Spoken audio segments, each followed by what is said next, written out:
When the guns finally fell silent in May 1945, Europe was in ruins. But for the Soviet Union, the war hadn't ended. It had only shifted. Their cities were flattened. 27 million of their people were dead, and their soldiers carried memories of villages burned, families executed, and comrades slaughtered. And they knew who to blame: the German SS, the paramilitary backbone of Hitler's empire. For the Red Army, capturing SS men wasn't just a military victory, it was personal. These weren't prisoners of war in their eyes. They were executioners, war criminals, and butchers. And what the Soviets did with them in those final days was as brutal as the war that preceded it. The Schutzstaffel, or SS, was the most feared organization in Nazi Germany. They weren't ordinary soldiers. They were Hitler's ideological warriors, running concentration camps, orchestrating massacres, and enforcing Nazi terror across occupied Europe. On the Eastern Front, Waffen-SS divisions were notorious for massacring civilians, torching villages, and executing partisans. By 1945, the black SS uniform had become a symbol of terror. When the Red Army advanced into German territory, Soviet soldiers had no illusions. To them, capturing an SS man was not capturing a soldier, it was capturing a criminal. Accounts from the final battles in East Prussia, Poland, and Czechoslovakia tell the same story. Surrender often meant death. Soviet troops, hardened by 4 years of devastation, frequently executed SS men on the spot. Prisoners were lined up against walls or dragged into fields and shot without trial. Those who survived immediate reprisals were often stripped of their uniforms, beaten, and paraded through villages as symbols of Nazi defeat. Civilians who had lost everything sometimes took their revenge directly, spitting on, kicking, or even killing captured SS men handed over to them by Soviet troops. For ordinary Wehrmacht soldiers, surrender meant captivity. For the SS, it often meant a death sentence. One Soviet officer later recalled, "We knew the graves, the ashes, the smell of burning bodies. When we caught the SS, no one wanted to guard them. We wanted them gone." This raw anger shaped everything that followed. Surviving SS prisoners weren't taken as honored captives of war. They were marked men, bound for punishment. Many would never leave Soviet soil alive. For those not executed, the nightmare continued in a different form. They were herded into makeshift camps before being shipped east, toward the gulags of Siberia, the mines of the Urals, and the frozen forests in the Soviet interior. Their weapons, their ranks, their power, all stripped away. The war for Europe was over, but for the SS prisoners of the Soviets, a darker war was just beginning. For many SS prisoners, captivity didn't last long. Once separated from regular Wehrmacht soldiers, they were often taken aside and executed.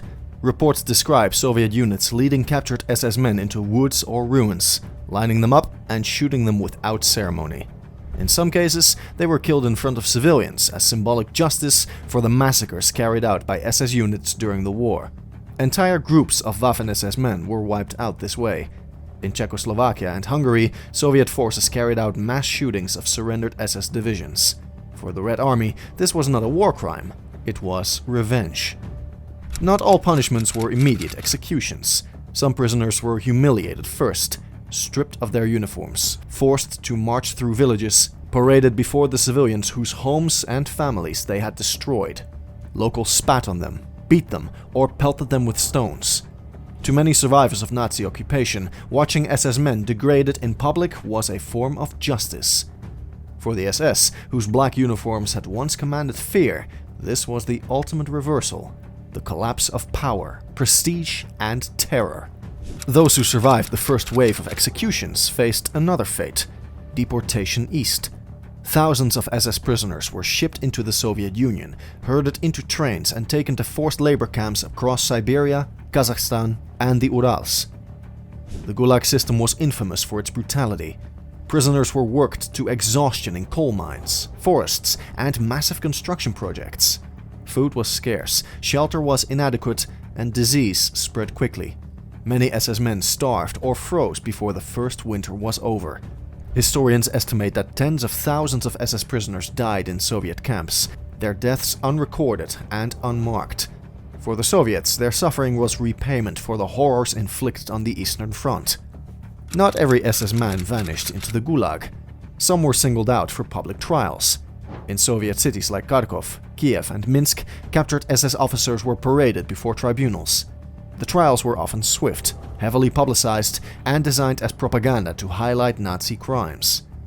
Defendants were accused of atrocities against civilians, partisans, and prisoners of war. Witnesses gave harrowing testimony.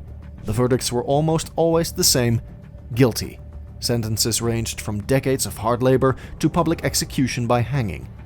These trials served two purposes: to punish the guilty and to remind Soviet citizens of why their suffering demanded vengeance. For SS prisoners, captivity under the Soviets was rarely temporary. Even low-ranking men found themselves condemned to years of backbreaking labor. Unlike Western Allied camps, where release began within a few years, Soviet captivity stretched on for a decade or more. For many, it was a one-way journey into darkness from which they never returned.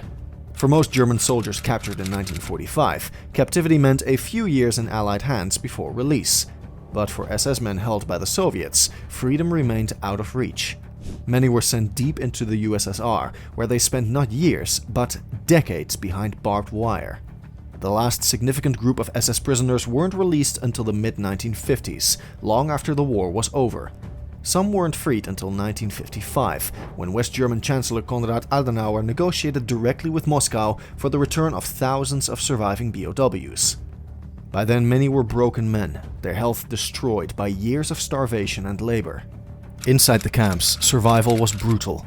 Prisoners endured freezing winters in Siberia, sweltering summers in Central Asia, and endless work shifts in mines, forests, and construction projects. Food rations were meager, often just watery soup and bread. Disease spread quickly in overcrowded barracks. Those who showed signs of weakness were often left behind. Survivors later recalled that SS prisoners were singled out for the hardest tasks and received the least sympathy from Soviet guards. Mortality rates were staggering. Historians estimate that tens of thousands of SS men died in captivity, their graves unmarked in distant Soviet soil. Those who did return came back to a Germany that had changed completely. West Germans often greeted returning soldiers with sympathy, but SS veterans were treated differently. Their stories of brutal captivity did not erase their reputations as perpetrators of Nazi crimes. Many hid their SS pasts, blending into civilian life under false narratives of being ordinary soldiers. In East Germany, returning SS prisoners faced even harsher suspicion. They were watched closely, sometimes imprisoned again, and often barred from professions. Some survivors wrote memoirs decades later, describing their captivity in vivid detail. They spoke of endless hunger, the weight of chains, the fear of being executed at any moment. Yet few expressed remorse for their roles in the SS. Many framed themselves as victims, not perpetrators, further fueling debate about whether their suffering in Soviet captivity should evoke sympathy. For Holocaust survivors and Soviet citizens, these stories rang hollow. To them, the hardships faced by captured SS men were not tragedies, but consequences. The treatment of SS prisoners remains controversial even today. For the Soviets, it was justice, a repayment for the atrocities inflicted on their people. For historians, it blurs the line between justice and vengeance.